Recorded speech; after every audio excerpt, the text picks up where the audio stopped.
Shalom, selamat pagi Bapak Ibu Saudara yang dikasihi Tuhan. Selamat beribadah kembali di Gereja Rehoboth. Kita akan memulai ibadah kita pada pagi hari ini. Saya mengundang kita semua, mari kita bangkit berdiri bersama-sama. Kita akan berdoa untuk membuka ibadah kita pada pagi hari ini. Mari kita tundukkan kepala, kita berdoa. Pertolongan kita dalam ibadah yang kudus pada pagi hari ini datang daripada Allah semesta alam. Allah yang telah menciptakan langit, bumi, dan segala isinya. Ia setia memelihara ciptaannya dan tidak pernah meninggalkan perbuatan tangannya dari selama-lamanya sampai selama-lamanya.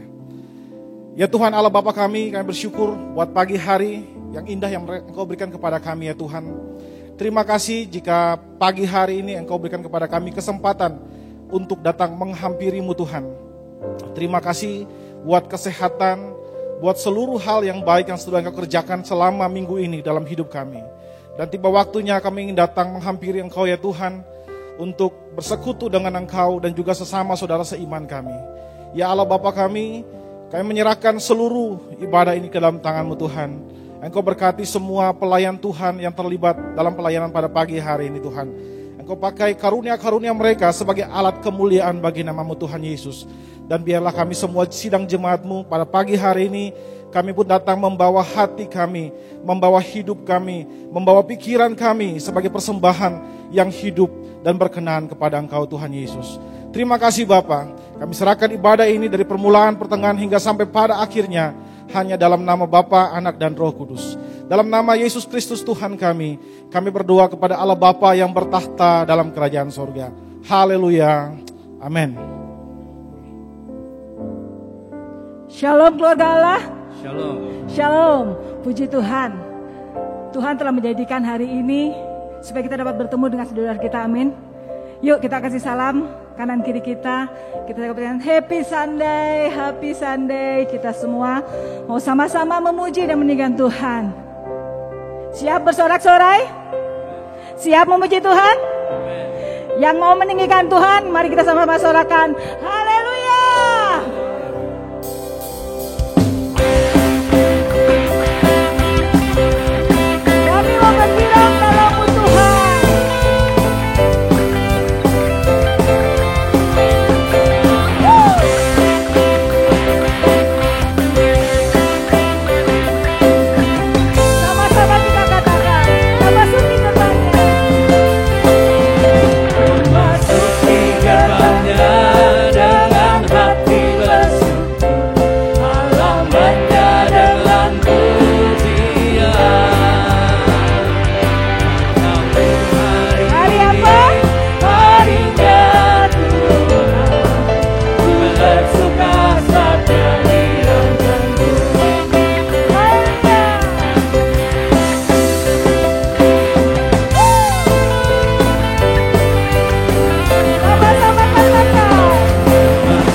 Mazmur 115 ayat 15 berkata, diberkatilah kamu oleh Tuhan yang menciptakan langit dan bumi. Luar biasa.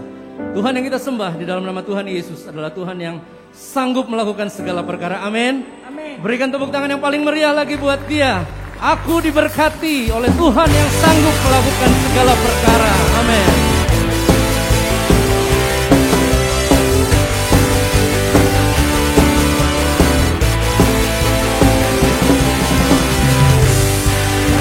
Setiamu nyata bagiku, nikmat kebajikan tersedia bagiku. Kepala sambut limpahkan segalanya, anugerahnya sangat besar bagiku. Semua katakan, aku diberkati, aku dilimpahi, karena Allah sanggup menyediakan.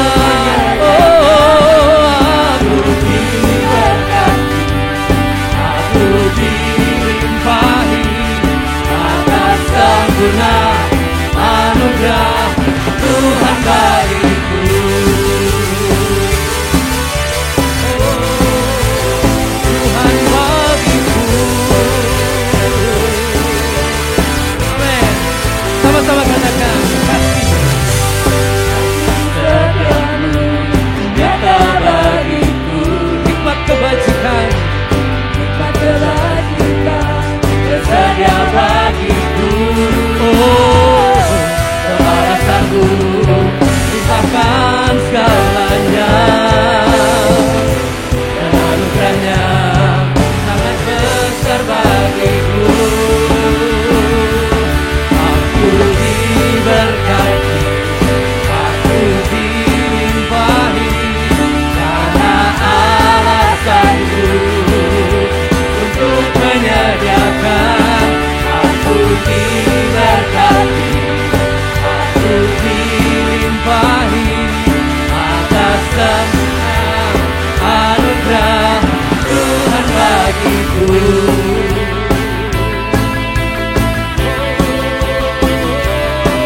Engkau mulia Tuhan, Engkau Allah yang sanggup.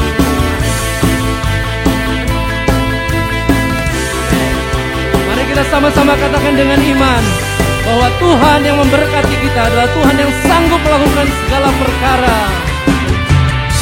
Allah sanggup limpahkan segalanya. Amin. Dan anugerahnya sangat besar bagiku. Sebab Allah sanggup, Allah sanggup limpahkan segalanya. Dan anugerahnya sangat besar bagiku. Aku diberkati, aku dilimpahi, karena Allah sanggup untuk menyediakan. Aku diberkati, aku dilimpahi, karena Allah sanggup menyediakan. Aku diberkati, aku dilimpahi, atas sempurna anugerah Tuhan bagiku. Tuhan bagiku.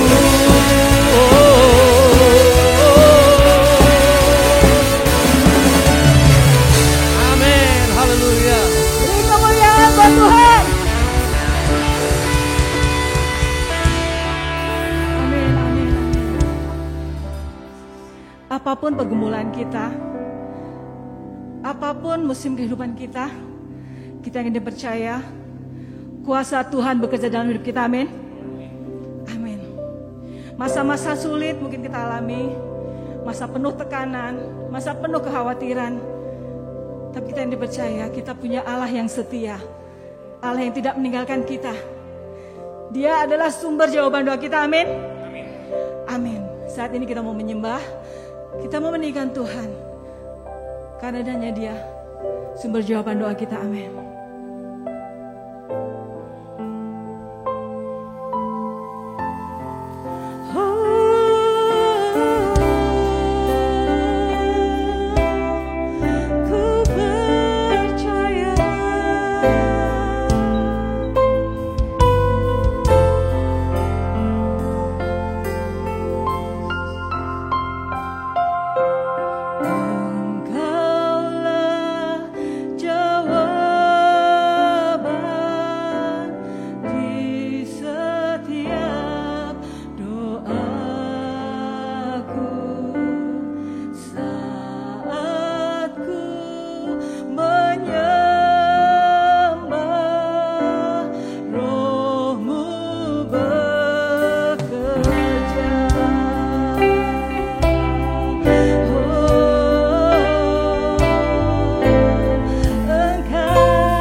Parit, angkat hatimu. Tinggikan Dia, Raja di atas segala raja, yang patut menerima segala puji, hormat, dan kemuliaan.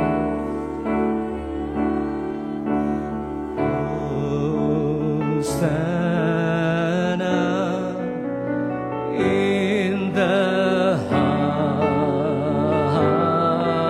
highest. Let our King be lifted up. Hosanna,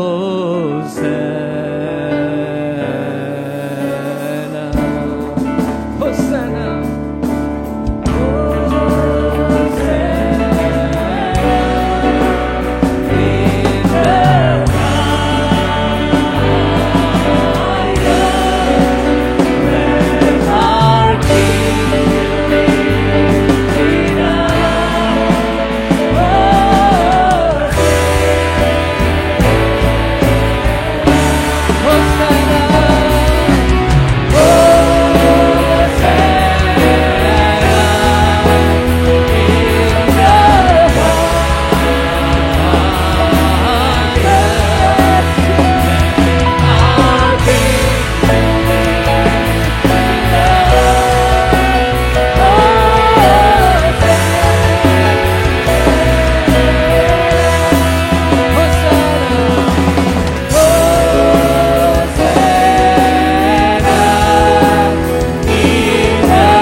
Terima kasih Tuhan. Terima kasih kalau saat ini Tuhan berikan kesempatan pada kami untuk bersama-sama meninggikan Engkau Tuhan. Terima kasih Roh Kudus, Engkau senantiasa memimpin kehidupan kami.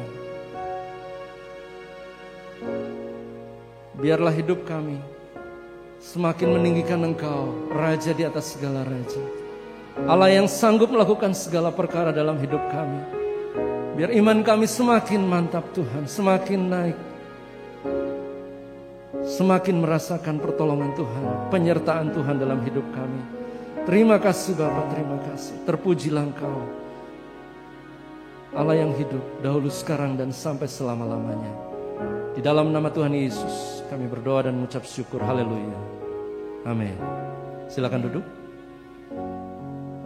Memberikan kesempatan kembali, Bapak Ibu Saudara mungkin yang belum meregistrasikan kehadirannya, silakan registrasikan di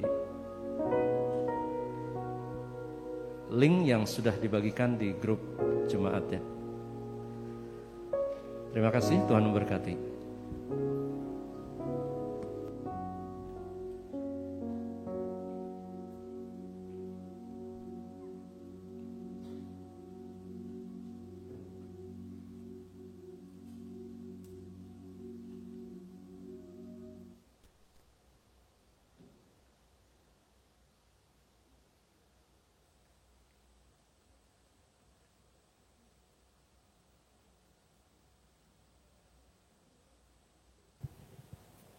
Shalom, selamat pagi Bapak Ibu Saudara yang dikasihi Tuhan. Ya, kita bersyukur ya Tuhan izinkan kita untuk kembali beribadah pagi hari ini di tempat ini. Saya juga mengucapkan selamat datang bagi Bapak Ibu Saudara yang mungkin baru pertama kali datang atau mungkin dulu pernah datang lalu datang lagi karena salah satu anggota keluarga dibaptis. Saya mengundang saudara untuk bagi saudara khususnya bagi saudara yang belum punya ibadah yang tetap. Sekali lagi saya mengundang saudara untuk mari bergabung dengan gereja kami, Gereja Rehoboth, menjadi bagian dari keluarga Gereja Rehoboth yang dengannya kita bisa sama-sama bertumbuh. Ya. Saya quotes dari seorang bapak gereja bernama Yohanes Chrysostomus. Dia seorang bapak gereja yang melayani di Antioquia. Ya. Dia bilang begini bahwa kolam baptisan itu adalah rahim bagi manusia rohanimu. Tapi gereja adalah ibu bagi manusia rohanimu. Dibaptis tanpa bergereja itu sama saja tidak bertumbuh. Karena itu sekali lagi bagi Bapak Ibu yang belum punya ibadah tetap saya mengundang Bapak Ibu membuka pintu kami untuk mengajak Bapak Ibu bergabung dengan kami supaya kita sama-sama bertumbuh di dalam Tuhan. Ya, dengan semua apa yang kita kerjakan kita bisa sama-sama bertumbuh di dalam Tuhan sampai nanti Tuhan menyempurnakan pertumbuhan rohani kita. Amin, Bapak Ibu Saudara yang dikasihi Tuhan. Baik, kita akan mulai, kita akan sama-sama mendengarkan firman Tuhan. Sebelumnya saya mengajak kita untuk mari kita berdoa bersama-sama. Ya Tuhan Allah Bapa kami bersyukur buat kasih dan setiamu kepada kami. Terima kasih jika hari ini Engkau sudah mengizinkan kami untuk menghampiri Engkau Tuhan. Dan sudah menaikkan puji-pujian kami di hadapan hadirat-Mu Tuhan. Terima kasih juga buat kehadiran-Mu yang sudah kami rasakan pagi hari ini Tuhan Yesus. Dan sebentar kami ingin mendengarkan firman Tuhan. Ya Allah Bapa, Engkau nyatakanlah kehendak-Mu kepada kami. Ya Allah Roh Kudus, Engkau buka hati kami, Engkau bajak hati kami, sehingga hati kami menjadi hati yang subur, yang siap ditanam oleh benih kebenaran firman-Mu Tuhan Yesus. Hamba juga menyerahkan diri hamba Tuhan, pakai lidah bibir hamba, kata-kata hamba, berikan kepada hamba hikmat untuk memilih kata yang tepat, diksi yang tepat, untuk mengungkapkan kehendak-Mu kepada semua umat-Mu Tuhan, sehingga dengan firman yang disampaikan umat-Mu dapat terus bertumbuh menuju kesempurnaan Engkau Tuhan Yesus. Terima kasih Bapa. Di dalam nama Kristus Tuhan kami berdoa kepada Allah Bapa yang bertahta dalam kerajaan sorga. Haleluya, amin. Amin, Bapak Ibu Saudara yang dikasihi Tuhan, pagi hari ini kita akan melihat atau membaca firman Tuhan atau merenungkan firman Tuhan yang terambil dari Kejadian pasal 13 ayat 1 sampai 18. Kejadian pasal 13 ayat 1 sampai 18. Nah, kita akan membaca bagian firman Tuhan ini secara bergiliran. Saya minta Bapak Ibu bisa membuka Alkitab Bapak Ibu bersama dan kita akan membaca bagian firman Tuhan ini secara bergiliran. Saya akan membacakan ayat yang pertama dan saya minta Bapak Ibu Saudara membacakan ayat yang kedua, begitu seterusnya sampai ayat ke-18. Baik, saya akan memulai membaca bagian firman Tuhan ini. Nah, judul firman Tuhan ini Abraham dan Lot berpisah. Ayat pertama, maka pergilah Abraham dari Mesir ke tanah Negeb dan istrinya dan segala kepunyaannya dan Lot pun bersama-sama dengan dia.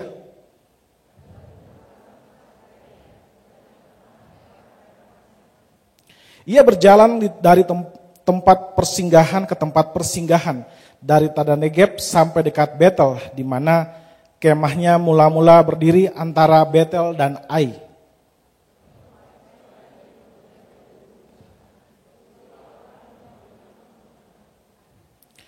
Juga Lot yang ikut bersama-sama dengan Abraham mempunyai domba dan lembu dan kemah.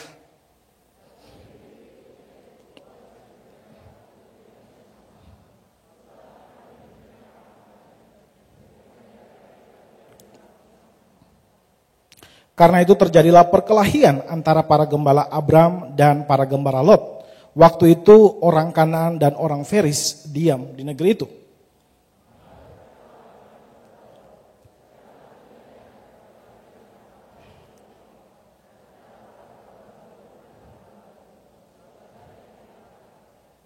Bukankah seluruh negeri ini terbuka untuk engkau? Baiklah, pisahkan dirimu daripadaku. Jika engkau ke kiri, maka aku ke kanan. Jika engkau ke kanan, maka aku ke kiri.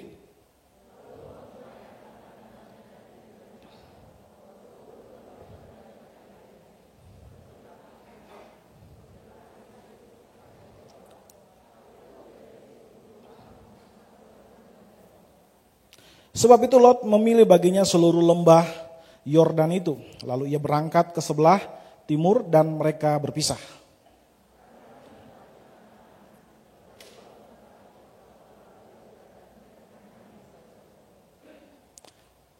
Adapun orang Sodom sangat jahat dan berdosa terhadap Tuhan.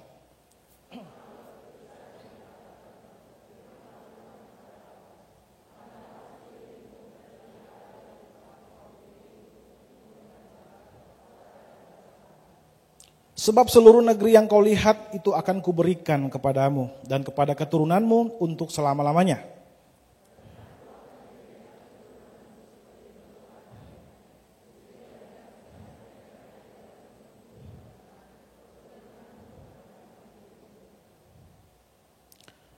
Bersiaplah, jalanilah negeri itu menurut panjang dan lebarnya, sebab kepada mula akan kuberikan negeri itu.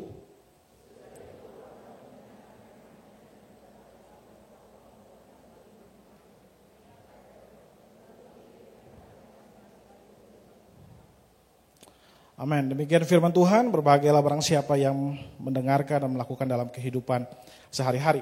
Saudara yang dikasihi Tuhan, di dalam bulan ini kita sudah belajar bersama-sama bahwa fokus kita dalam bulan September di Gereja Rehoboth adalah kita membahas tentang nilai-nilai atau value dalam keluarga Kristen.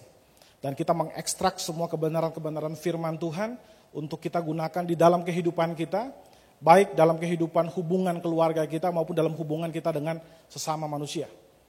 Nah, salah satu isu yang ada ketika kita berbicara tentang relasi adalah konflik. Ya. Semua bentuk hubungan itu selalu memiliki konflik, ya, selalu punya konflik. Dan bahkan beberapa orang ya melihat bahwa jika sebuah hubungan tanpa konflik, maka hubungan itu sebenarnya nggak dalam. Tidak dalam. Karena kalau hubungan itu dalam, maka semua orang bisa mengekspresikan dirinya. Dan ketika semua orang mengekspresikan dirinya, tentu tidak semua hal di dalam kehidupan kita sama. Meskipun mungkin kita memaksudkan hal yang baik bersama-sama, tapi kemungkinan besar kita mungkin berbeda pendapat. Nah, jadi konflik itu jangan selalu dinilai dengan pertengkaran. Ya. Konflik tidak berarti pertengkaran. Pertengkaran bisa terjadi karena konflik, tapi tidak semua konflik itu berakhir dengan pertengkaran. Yang saya maksud konflik di sini adalah perbedaan pendapat yang bisa juga mengarah kepada pertengkaran. Nah, di dalam bagian firman Tuhan hari ini, kita akan mencoba melihat tentang konflik yang dihadapi oleh Abraham dan bagaimana Abraham sebagai seorang yang beriman kepada Tuhan, dia menangani ini. Dan kita akan melihat prinsip-prinsip daripada kehidupan Abraham, bagaimana Alkitab mendeskripsikan tentang apa yang dia lakukan, dan kita akan belajar bersama-sama sehingga itu menjadi pola bagi kita untuk mungkin bisa menyelesaikan masalah-masalah kehidupan kita. Nah, tentu Bapak Ibu, ini kebenaran-kebenaran ini bukanlah sebuah magical key, ya, jadi semacam kunci utama, kunci magic yang kemudian bisa menyelesaikan semua masalah, bukan. Ini mungkin cuma ada berkaitan dengan beberapa masalah yang mungkin bisa dipecahkan dengan cara ini. Tapi tidak mungkin semua masalah bisa dipecahkan dengan cara ini. Karena Alkitab juga mengandung banyak kekayaan yang lain yang berbicara tentang konflik dan bagaimana mengatasinya. Tapi kebenaran ini mungkin bisa membantu kita ketika kita menghadapi situasi-situasi yang kurang lebih punya kesamaan dengan situasi yang dihadapi oleh Abraham. Baik Bapak Ibu Saudara yang dikasihi Tuhan, kalau kita lihat di dalam kebenaran ini ya, di dalam Alkitab yang baru saja kita baca, saya kira ini cerita yang sudah kita dengar berkali-kali di gereja ketika kita di sekolah minggu, kita mungkin di umum dan sebagainya, kita mungkin sudah pernah mendengar bagian firman Tuhan ini berkali-kali. Jadi pada suatu ketika Abraham, dia kembali dari Mesir, dia diberkati oleh Tuhan dengan luar biasa. Dan begitu juga dengan keponakannya. Nah, Abraham dan Lot, hubungan mereka adalah keponakan. Jadi Lot sebenarnya kebanyakan orang Kristen berpikir bahwa ada juga ya, bukan kebanyakan, mungkin ada juga yang berpikir bahwa Lot numpang tinggal dengan Abraham. Tapi sebenarnya tidak. Lot itu dia juga mewarisi harta daripada ayahnya Haran. Ya. Dan pada saat mereka pergi keluar dari Ur Kasdim dengan kakeknya Terah, Lot sudah ada di situ. Dan kemungkinan besar Lot juga mewarisi harta daripada orang tuanya pada saat itu. Dan kemudian Abraham dan Lot kemudian mereka pergi ke Palestina, lalu mereka mengalami berbagai kesukaran, lalu mereka pergi ke Mesir, lalu mereka kembali lagi ke Palestina. Dan ketika mereka kembali ke Palestina, Tuhan memberkati mereka dengan luar biasa. Ya. Tuhan memberkati mereka dengan luar biasa. Masalahnya adalah tempat di mana mereka ada di situ tidak cukup menampung ternak-ternak mereka. Dan pada saat itulah mulai terjadi konflik. Nah, kita tahu cerita itu. Dan kita lihat bagaimana Abraham berusaha untuk menyelesaikan masalah itu. Ya. Nah, saya memberi judul pada pagi hari ini, firman Tuhan pada hari ini, Peacemaker. Peacemaker adalah artinya pembuat damai ya, pembuat damai. Jadi asumsi dasar daripada judul ini adalah damai itu bukan situasi yang datang. Damai itu sesuatu yang kita capai.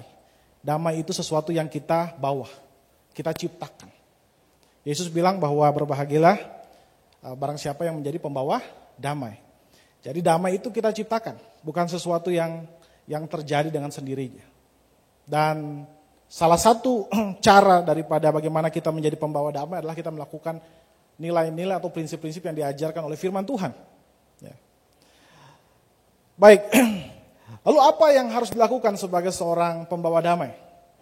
Yang pertama, kita lihat apa yang dilakukan Abraham sebagai pembawa damai. Yang pertama, dia memahami akar masalah.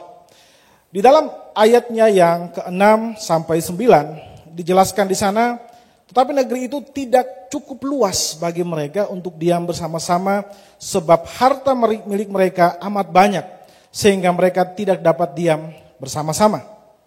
Karena itulah terjadi perkelahian antara para gembala Abram dan gembala Lot. Waktu itu orang Kanan dan orang Feris diam di negeri itu.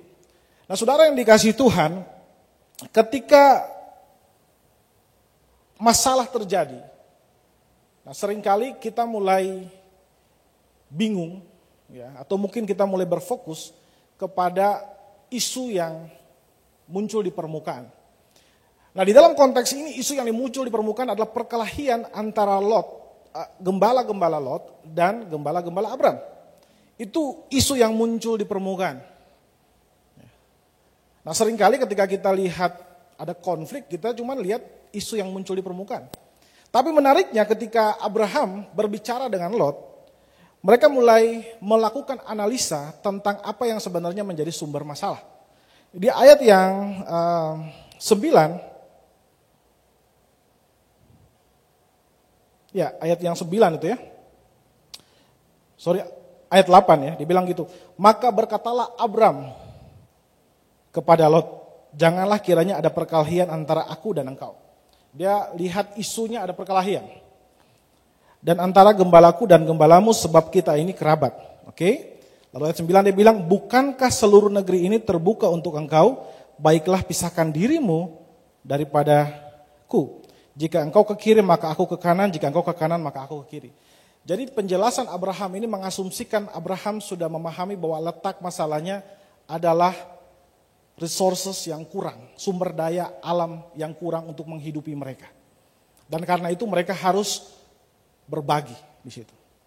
Nah, saudara yang dikasihi Tuhan, kalau kita melihat pertengkaran gembala Abraham dan Lot, kita mungkin melihat bahwa ini pertengkaran yang biasa yang terjadi antara dua pembantu rumah tangga. Mungkin kita mengasumsikan seperti itu.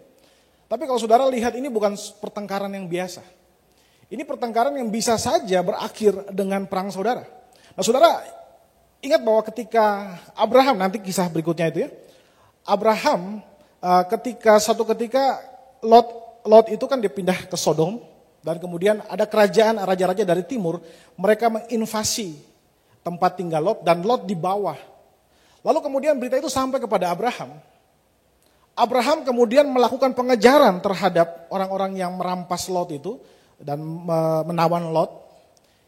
Pada saat dia merampas itu, dia mengerahkan 318 laki-laki yang lahir di rumahnya, artinya orang yang setia, dan yang kedua terlatih. Terlatih dalam hal berperang. Jadi artinya Lot ini, Abraham ini dia punya tentara. Bayangkan 318. Kalau sekarang mungkin ya 6 pelaton ya. Kalau pelaton itu kan 30 sampai 50 gitu ya. Bisa 6 pelaton, bisa mungkin 1 kompi begitu. Jadi ini bukan pertengkaran biasa, ini pertengkaran yang bisa berakhir dengan perang saudara pada saat itu. Dan kemudian Abraham mulai menganalisa masalahnya. Masalahnya terletak pada sumber daya yang kurang. Nah saudara, seringkali konflik terjadi dan konflik itu diperpanjang karena kita tidak mencoba menggali akar utama daripada persoalan kita. Akar utama daripada konflik itu. Kita sibuk dengan hal-hal yang muncul di permukaan. Dia katakan saya ini, dia katakan saya itu dan sebagainya. Mungkin itu betul. Ya. Tapi akar utama dari persoalan itu apa? Itu pun yang harus kita pahami sebelumnya. Ada suami istri baru menikah. Ya. Suaminya biasanya mungkin di rumahnya taruh handuk di mana saja bebas. Ya, tapi istrinya mungkin sangat presisi. Kalau handuk basah tidak boleh taruh di meja, harus langsung digantung. Dan dua hal ini bisa saja mengakibatkan ya, pertengkaran. Lalu pada saat bertengkar, lalu si suami berpikir bahwa istrinya ini terlalu banyak ngatur ya. Dan istrinya berpikir bahwa suami ini jorok. Dan akhirnya mereka ribut satu dengan yang lain dengan asumsi masing-masing. Nah sebenarnya apa akar permasalahan mereka? Handuk basah, ataukah apa? Nah saya kira hal-hal seperti itu mesti ditangani, mesti dilihat dari akarnya. Akarnya kemungkinan besar adalah adanya perbedaan nilai antara keluarga. Mungkin satu dilahirkan dalam keluarga yang sangat teratur dan sangat menekankan kebersihan dan sebagainya. Yang satu mungkin dalam keluarga yang menekankan kebebasan. Sehingga mungkin mereka bisa bebas taruh di mana saja, mengekspresikan kebebasan dengan berbagai cara. Dan karena itu memang harus diatur, ya, disepakati bersama. Tapi yang saya maksud di sini adalah kita harus memahami akar masalahnya terlebih dahulu. Daripada hal-hal yang muncul di permukaan.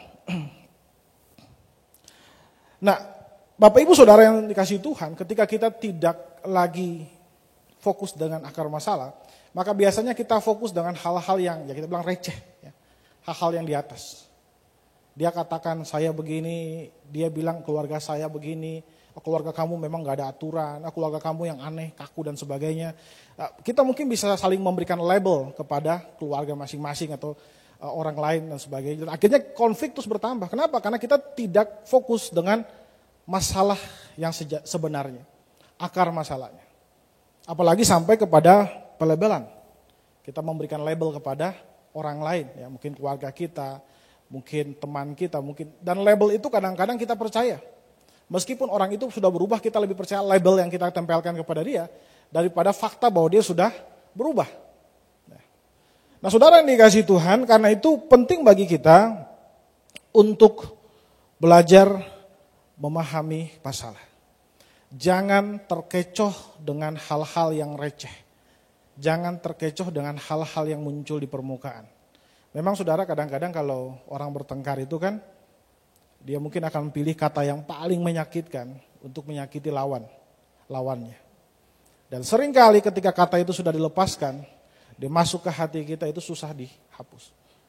Tapi kalau kita mau menyelesaikan masalah, kita harus mengabaikan itu dan mari fokus kepada akar masalah. Apa akar masalah yang sesungguhnya? Mungkin kita berbeda latar belakang keluarga. Mungkin kita berbeda value keluarga. Nilai-nilai yang kita hormati mungkin agak berbeda satu dengan yang lain. Dan karena itu kita harus sepakati. Nah karena itu Bapak Ibu Saudara yang dikasihi Tuhan, hal pertama yang harus dilakukan ketika kita ingin hidup ya, menjadi pembawa damai adalah kita mencoba memahami akar masalah. Hal kedua yang harus kita lakukan ketika kita sedang menghadapi konflik Nah, salah satunya, ini tidak semua konflik bisa diselesaikan dengan cara ini, tapi salah satunya adalah kita mengatur batasan. Ya. Atau kita mengatur personal boundaries, batasan di dalam kehidupan kita. Nah saudara, memang ketika kita menikah, sebagai suami istri kita akan bilang bahwa kita sudah menyatu satu dengan yang lain, apa yang menjadi milikku, apa yang menjadi milikku, dan semuanya. Tapi jangan lupa kita mungkin bersatu dalam hal-hal yang lain, tapi keunikan kita sebagai seorang individu itu tetap ada. Itu tetap ada.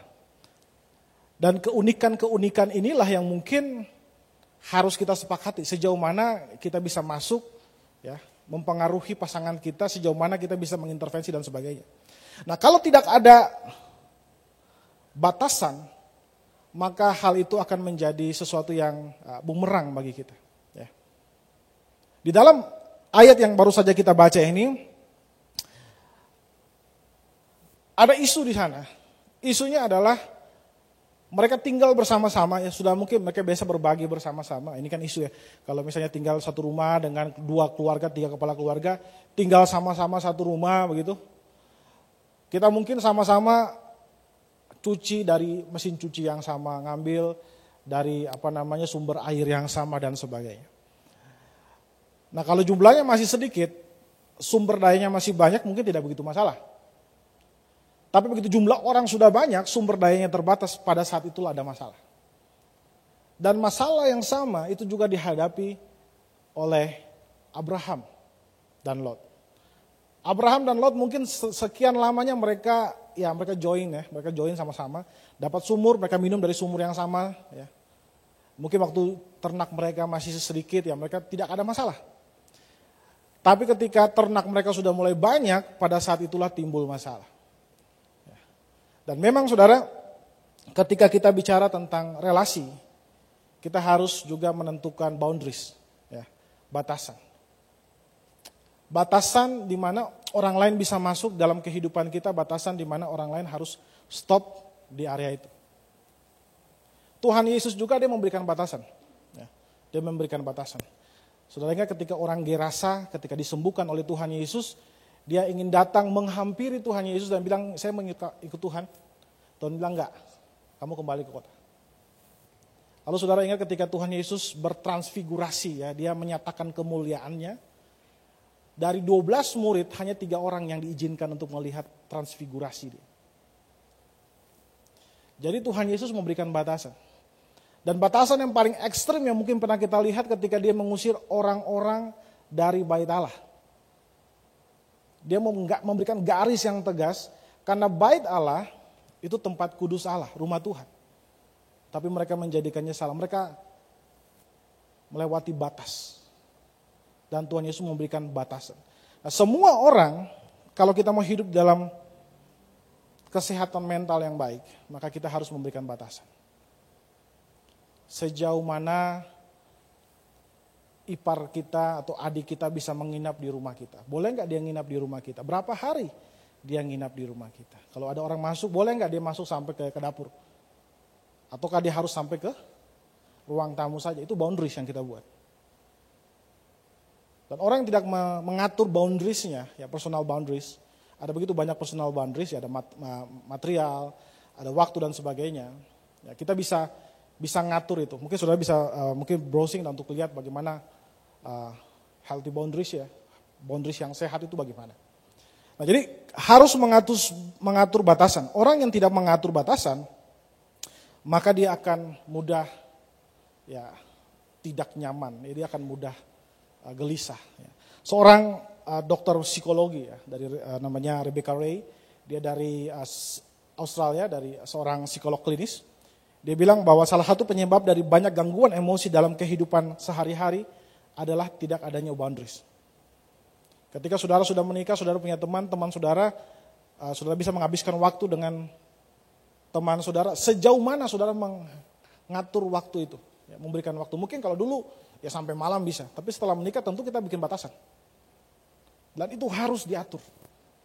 Kalau tidak, konflik itu akan terus terjadi. Baik dalam keluarga muda, ya, Pada saat kita menjadi orang tua pun sama. Anak saya dulu waktu kecil wah segala-gala, ya, gantung. Waktu dia sudah remaja, batasan itu mulai tegas. Ya. Sudah mulai ada batasan itu. Sebagai remaja dia punya batasan. Dan kadang-kadang sebagai orang tua kita nggak siap dengan batasan itu. Kita ingin masuk terus intervensi. Dan itulah seringkali menjadi cikal bakal keributan dalam rumah tangga. Orang tua masuk terlalu dalam mengintervensi keluarganya. Karena itu kita harus setting boundary. Saudara-saudara yang akan menikah, belajar untuk setting boundary. Ya, sepakat sejauh mana batasan-batasan ini. Ini sangat penting saudara. Kalau tidak ya kita terus akan gelisah karena boundaries itu akan terus dilewati. Nah, tapi ada hal yang lain yang harus kita perhatikan juga tentang boundaries. Boundaries itu baik, tapi orang yang terlalu memberikan batasan yang tegas, dia akan terisolasi. Itu hal negatif dari boundaries dan itu dilakukan oleh Lot. Ketika Lot sepakat untuk bikin boundaries dan dia sangat ya, ketat ya untuk melakukan batasan itu, dia hidup bersama-sama dengan orang Sodom. Dan pada akhirnya ya, pada saat dia kesusahan tidak ada yang tolong. Untung Abraham tahu, tapi beberapa waktu kemudian. Waktu dia diserang oleh raja-raja dari timur, dia diangkut, tidak ada keluarga yang bisa nolong dia. Padahal saat itu keluarga itu menjadi sebuah aset yang penting bagi keamanan. Ya, bagi keamanan. Kalau kita lihat di situ, dikatakan di situ bahwa daerah itu ada orang-orang Kanaan. Orang Kanaan itu bukan suku ya, bukan apa?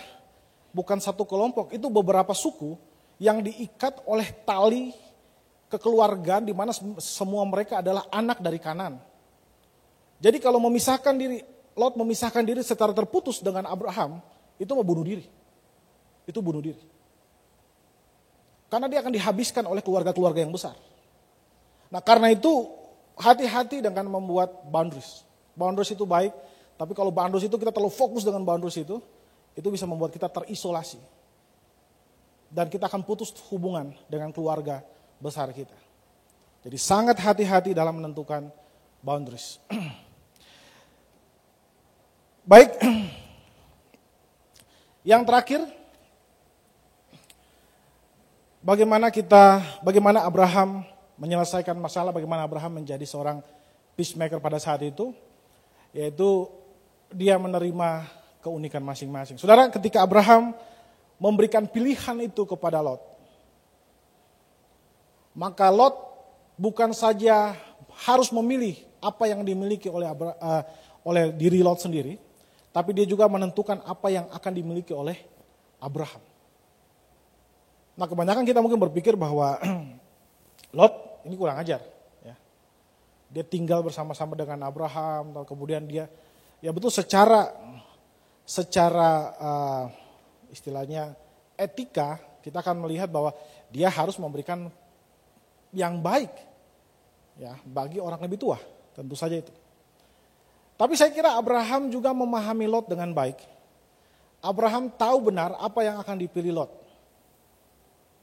Tapi Abraham tetap memberikan pilihan itu kepada Lot. Nah saudara yang dikasihi Tuhan, Lot tentu bukan orang yang sempurna. Tapi jangan samakan atau jangan bandingkan dia dengan Abraham. Abraham mendapat penglihatan dari Tuhan. Abraham dihampiri oleh Tuhan. Abraham mengalami pengalaman-pengalaman istimewa dengan Tuhan. Pengalaman-pengalaman yang tidak dialami oleh Lot. Dan karena itu kalau Lot memilih hal seperti itu ya wajar menurut saya. Wajar dalam pengertian dia bergantung kehidupannya kepada alam. Bukan kepada Allah. Ini berbeda dengan Abraham. Tapi Abraham berbeda. Dia tahu Tuhan yang panggil dia tahu Tuhan yang akan merawat dia tahu Tuhan yang akan memelihara dia. Dan ketika dia kasih pilihan itu kepada Lot, dia tahu bahwa Lot akan memilih pilihan itu. Lalu apa yang bisa kita pelajari dari bagian ini? Kita lihat bahwa Abraham memaklumi kedewasaan dari Lot. Dan ini seringkali yang terjadi kepada kita, ketika kita berhubungan, kita konflik dengan orang lain, kita bilang harusnya dia seperti ini. Kita kasih ekspektasi kita yang lebih tinggi dari dia. Minimal sama dengan kita. Dan hal itulah yang kemudian membuat kita merasa bahwa dia terlalu jahat. Kenapa dia terlalu jahat? Karena kita pakai ekspektasi kita untuk mengukur dia. Kita lupa bahwa semua orang sedang bertumbuh dalam perubahan dari tahap ke tahap. Abraham mungkin sudah jauh lebih dewasa daripada Lot. Lot mungkin akan dewasa nanti, tapi sekarang belum. Dan karena itu Abraham menerima keunikan. Keunikan ini tidak berarti bahwa tidak bisa diubah ya. Keunikan ini dia bisa berubah, tapi kondisi faktual pada saat itu, kondisi yang nyata pada saat itu, ya dia seperti itu. Dan kita pun harus belajar menerima saudara kita. Kadang-kadang kita berpikir, kenapa sih dia berpikir seperti itu? Kenapa dia tidak seperti ini, tapi seperti itu? Nah, justru karena kita berpikir kenapa dia seperti ini dan seperti itu, kita sedang memberikan ekspektasi kita kepada dia. Kita memberikan standar yang kita pakai bagi kita kepada dia. Dan saya bilang bahwa itu bunuh diri. Bunuh diri. Karena kita mengasumsikan dia punya pengalaman hidup yang sama dengan kita. Kita mengasumsikan dia mengalami peristiwa-peristiwa yang sama dengan kita. Ingat bahwa Tuhan membentuk semua orang dengan caranya. Tuhan membentuk semua orang dengan waktunya. Tuhan membentuk semua orang dengan latar belakangnya. Dan karena itu kita tidak bisa menghakimi orang lain berdasarkan latar belakang kita. Ketika kita belajar untuk berusaha untuk menghakimi orang lain berdasarkan latar belakang kita, maka tidak ada kesimpulan lain selain mungkin kita akan bilang dia paling hebat atau dia paling jahat. Hanya itu. Jadi sekali lagi mari kita belajar untuk menerima keunikan semua orang-orang di sekitar kita. Mereka adalah orang-orang yang bertumbuh di dalam keterbatasan mereka sama dengan kita, menuju kesempurnaan Kristus sama dengan kita. Nah, kita mungkin start dari tempat yang berbeda-beda, kita mungkin start dari level kerohanian yang berbeda-beda, tapi kita belajar untuk menghormati mereka dengan latar belakang mereka, dengan segala peristiwa-peristiwa yang terjadi dalam kehidupan mereka. Ketika kita belajar seperti itu, kita menjadi orang yang lebih fleksibel terhadap kelemahan orang lain. Kita menjadi orang yang lentur dengan keterbatasan orang lain. Kita menjadi orang yang sabar terhadap kesalahan-kesalahan saudara-saudara kita. Amin Bapak Ibu. Jadi ada 3 hal yang kita pelajari dari pagi hari ini untuk menjadi seorang peacemaker, seorang pembuat damai, seorang pembawa damai. Yang pertama, kita belajar mengenal akar masalah. Mari kita fokus kepada akar masalah, bukan kepada hal-hal receh yang muncul dari masalah itu. Yang kedua, mari kita atur boundary kita, personal boundary kita atur. Dan kita harus menghormati boundary orang lain. Dan yang ketiga, mari kita menerima keunikan saudara-saudara kita. Mereka orang-orang yang sempurna, yang belum sempurna dan sedang berubah menuju kepada kesempurnaan. Sama halnya dengan kita. Kalau dulu Tuhan bersabar kepada kehidupan kita, maka kita pun harus bersabar dengan kehidupan mereka. Dan mari kita menjadi orang yang mendukung mereka di dalam segala keterbatasan mereka dan juga dengan keterbatasan kita. Mari kita tundukkan kepala, kita berdoa. Ya Tuhan Allah Bapa kami bersyukur, berterima kasih buat kasih dan setiamu kepada kami. Terima kasih jika pagi hari ini Engkau memberikan kepada kami salah satu cara bagaimana kami bisa menghadapi masalah. Terima kasih buat firman-Mu yang telah menjadi sebuah pencerahan bagi kami, bagaimana kami melihat masalah-masalah kehidupan kami, dan bagaimana kami menerapkan firman Tuhan ini dalam kehidupan kami Tuhan.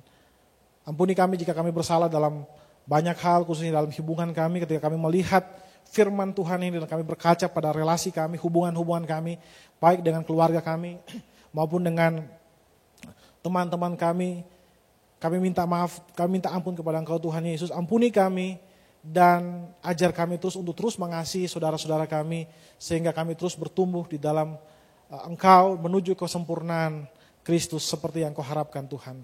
Terima kasih Bapa, kami serahkan kehidupan kami seluruhnya ke dalam tangan kasih karunia-Mu saja. Haleluya, amin. Ya, kepada saudara semua, saya atas nama para hamba Tuhan di Gereja Rehoboth dan Majelis Gereja Rehoboth dan seluruh jemaat Gereja Rehoboth mengucapkan selamat hidup baru kepada saudara-saudara semua. Ya, satu ayat Mas yang saya mau berikan pada saudara yang terdapat di dalam 1 Petrus 4 ayat ke-10 yang mengatakan demikian, layanilah seorang akan yang lain sesuai dengan karunia yang telah diperoleh tiap-tiap orang sebagai pengurus yang baik dari kasih karunia Allah.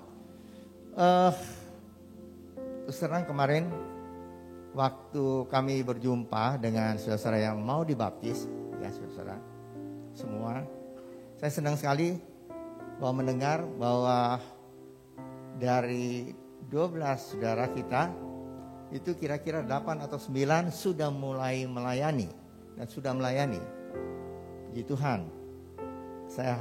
Kami harap tentu saudara akan melayani lebih lagi sebagai pengurus yang baik yang memperoleh talenta dari Tuhan. Pakai talenta itu sehingga saudara layani terus Tuhan, sehingga kita sama-sama mendapat upah yang besar di surga. Baik, mari saudara kita akan tutup ibadah siang hari ini dengan doa. Saya undang untuk kita berdiri bersama-sama. Kita akan masuk dalam doa. Mari kita berdoa. Bapa kami dalam surga, terima kasih Tuhan untuk berkat Tuhan bagi kami semua. Kami sudah menyelesaikan ibadah kami pada siang hari ini. Kami juga sudah menyaksikan bersama-sama ke-12 saudara-saudara kami yang sudah menerima Yesus sebagai juru selamat, sudah menerima baptisan air, dan pada saat ini mereka sudah diselamatkan di dalam Tuhan. Mari Tuhan, kami berdoa supaya ke-12 saudara kami ini boleh tetap setia mengiring Tuhan dan merindu untuk melayani Tuhan lebih lagi dalam hidup mereka. Kau berkati apa yang mereka lakukan, sekolahnya, kuliahnya, apapun. Engkau berkati, beri hikmat dari surga sehingga mereka boleh berhasil dalam studinya, dalam hidupnya. Nama Tuhan dipermuliakan. Tuhan berkati kami semua yang hadir pada siang hari ini, yang boleh menyaksikan bersama-sama begitu besar kasih Allah, bukan hanya untuk kami, tetapi untuk adik-adik rohani kami. Mereka juga boleh mendapat keselamatan, mendapat berkat yang besar dari Tuhan. Terima kasih Bapa. Sebelum kami akan pulang, kami akan memberikan persembahan dan mengembalikan perpuluhan yang Tuhan punya. Ajar pada kami untuk memberikan yang terbaik, karena Tuhan sudah memberikan yang terbaik bagi kami semua. Terima kasih Bapa. Kami akan masuk dalam minggu yang baru. Kami percaya kami tidak berjalan sendiri, tapi Engkau menyertai hidup kami semua, tugas kami semua, pekerjaan, sekolah, kuliah kami semua. Terima kasih Bapa. Percaya Tuhan Kau sudah mendengar doa kami dan ucapan syukur kami ini. Kami naikkan dalam nama Tuhan Yesus Kristus yang menjadi juru selamat kami yang hidup. Saudara yang dikasih oleh Tuhan, angkatlah tangan saudara untuk menerima berkat Allah. Arahkan hati saudara kepada Tuhan dan hadirat-Nya. Maka berkat Allah akan memenuhi hidup saudara.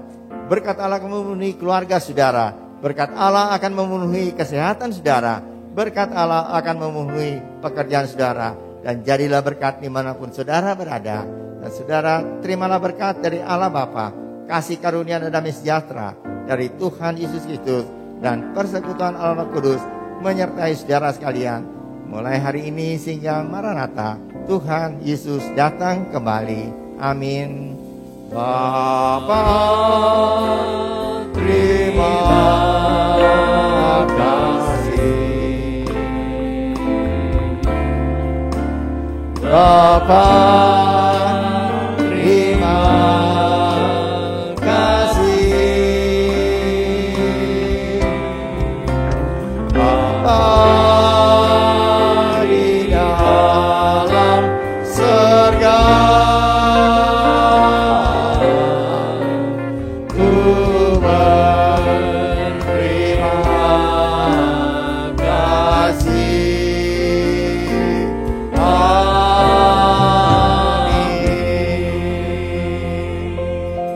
silakan duduk saudara.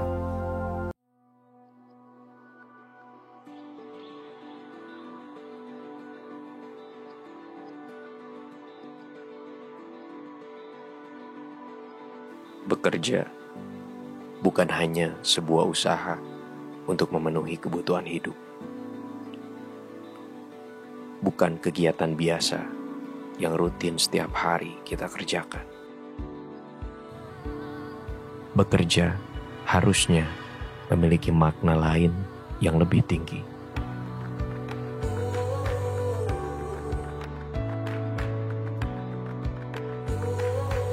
Kita bekerja keras dalam profesi kita, bukan hanya untuk mengumpulkan kekayaan atau mendapatkan gengsi. Karena Allah memberi tugas panggilan kepada manusia untuk mengelola dan memelihara bumi. Jika para pendeta dan pelayan gereja Allah panggil untuk melayani, apakah saya juga dipanggil Allah dalam profesi pekerjaan saya sekarang ini? Apakah panggilan Allah hanya untuk pekerjaan rohani saja? Bagaimana dengan pekerjaan saya? Apakah pekerjaan saya berkenan di hadapan Allah? Haruskah saya keluar dari pekerjaan yang duniawi ini? Mari temukan jawabannya dalam Level Up Podcast episode 14 dengan tema bekerja, pukul 7 malam via Zoom meeting.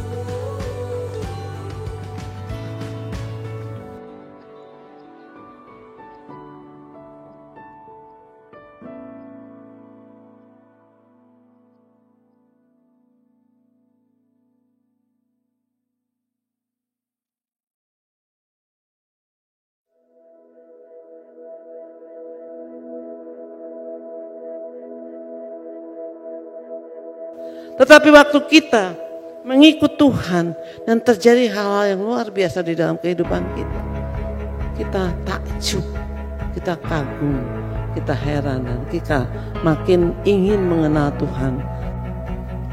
Mungkin sementara ini saudara juga pernah mendengar khotbah di tempat ini yang begitu menusuk hati saudara. Seakan-akan khotbah itu hanya khusus ditujukan kepada saudara dan saudara mulai merasa sesuatu yang begitu menyakitkan. Jangan tersinggung saudara. Itu adalah perkataan Tuhan yang disampaikan untuk saudara dan membuat saudara balik lagi dan mengalami pertumbuhan yang makin bertumbuh terus sehingga akhirnya kita menjadi seperti Yesus. Seringkali kita doa-doa kita karena kita tidak mengerti siapa Kristus. Maka seringkali kita menganggap Kristus itu harus menurut kemauan kita. Coba saudara renungkan. Tetapi saudara, kalau kita mengerti kehendak Kristus, maka kita tahu apa maunya Tuhan di dalam kehidupan kita. Oleh karena itu kita harus tahu siapakah Kristus di dalam kehidupan kita. Siapa yang mau kita senangkan? Mau menyenangkan Allah atau mau menyenangkan manusia? Hamba-hamba Tuhan melayani Tuhan tentu untuk menyenangkan hati Tuhan. Ya, maaf kalau saudara tersinggung misal pagi ini. Wah, firman Tuhannya nyinggung saya, bukan. Ya, karena ini memang firman Tuhan. Orang yang kadang-kadang kita tidak tahu apa jasanya, tetapi di mata Tuhan dia begitu berarti. Bukan melihat level, tetapi melihat apa yang dia lakukan bagi sesama dan terutama bagi Tuhan.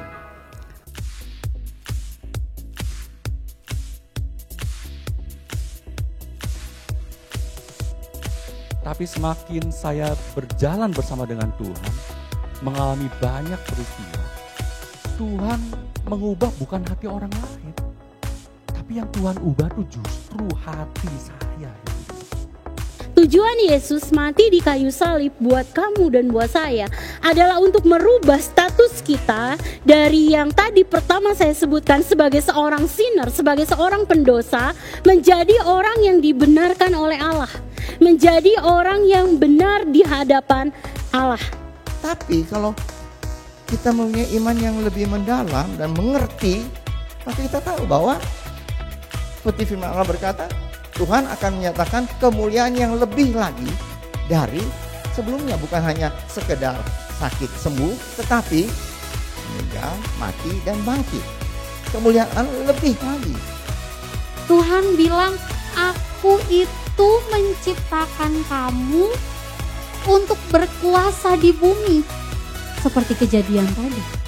Kemudian taklukkanlah semua itu. Tuhan kasih kita kemampuan enggak? Tuhan lengkapi kita dengan kemampuan, potensi yang luar biasa kalau kita menyadari itu. Tuhan sudah rancangkan masa depan yang penuh harapan buat kita. Jadi jangan dengar kalau orang lain bilang kita gagal lah, kita nggak mampu lah, kita nggak bisa apa-apa. Itu kata manusia. Ingat kita punya Tuhan yang merancangkan hidup kita itu indah, penuh harapan. Banyak orang cuma tahu Kristus, tapi banyak orang yang gak benar-benar mengenal Kristus.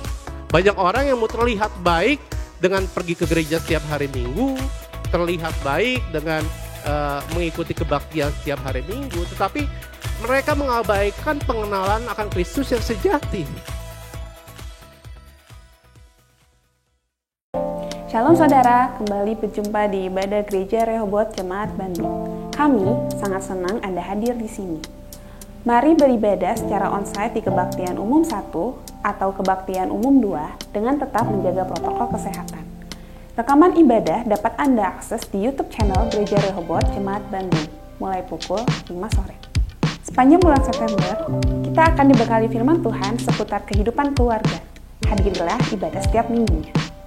Catat beberapa info penting mengenai kegiatan di Gereja Rehoboth sebagai berikut.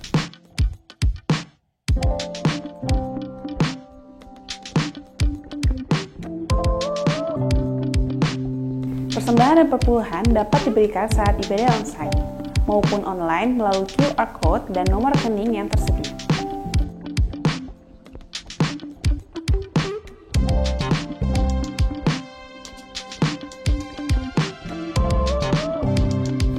Keluarga Allah datang kepada Tuhan dengan hati penuh syukur dan tumbuh di dalam gerejanya. Tuhan Yesus memberkati.